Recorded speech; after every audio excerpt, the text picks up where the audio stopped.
Hey Nintendo fans and collectors, this is Lithium017 at my channel Nintendo Collecting 101, bringing you collecting tip number 23 on a Friday. I always post these on Fridays unless something goes horribly wrong in my life, like I go on vacation for the weekend.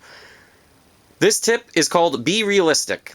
You need to understand when you're starting out collecting that there's certain items that you just either A, won't be able to find, or B, never will be able to afford. One of those items for me is definitely the Nintendo World Championships cartridge for the NES.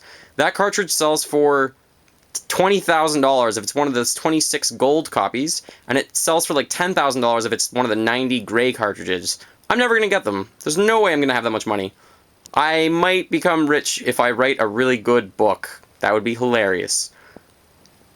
Now, if you want to experience, though, the Nintendo World Championship cart, it's Super Mario Bros. 3, Tetris, and Red Racer 1, that's obviously Red Racer 2, anyways, the manual, on one cartridge in a timed competition.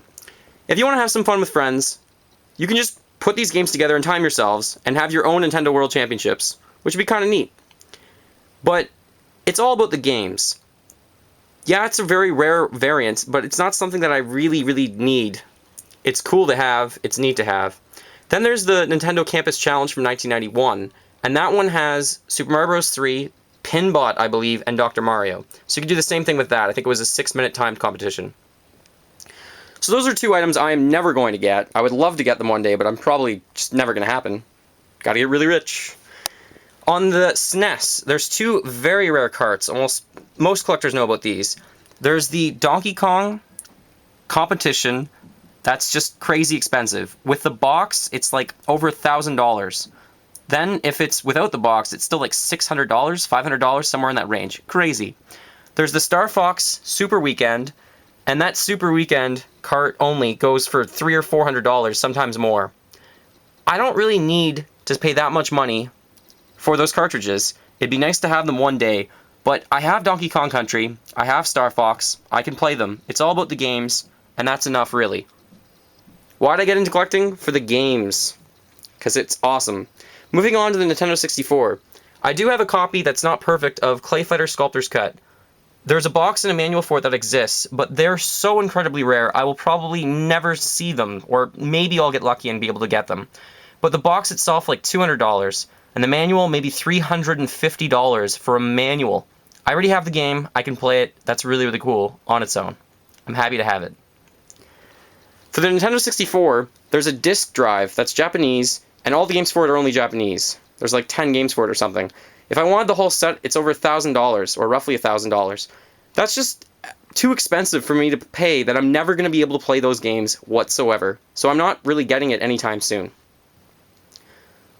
Also, there are some really rare controllers that I have that I'm really happy to have, such as the E3, the Jeffrey, and the Millennium. And these controllers, it's great that I have them, but maybe they're just a little outside of your means because they're so expensive if you do want to get them. But you can't really even find them that often, especially the Jeffrey and the E3. There's also a Hello Mac controller that I don't have yet, but I'm not going crazy trying to get it. I am looking, and if I ever find one boxed, that'd be great.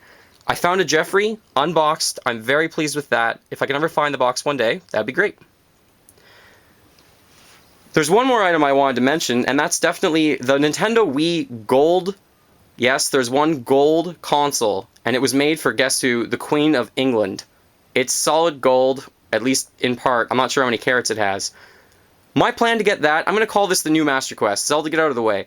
I'm going to somehow marry Kate after Prince William becomes king, and he passes away, so that I can become king and raid their stockpiles and somehow get that Wii. That's my new Master Quest.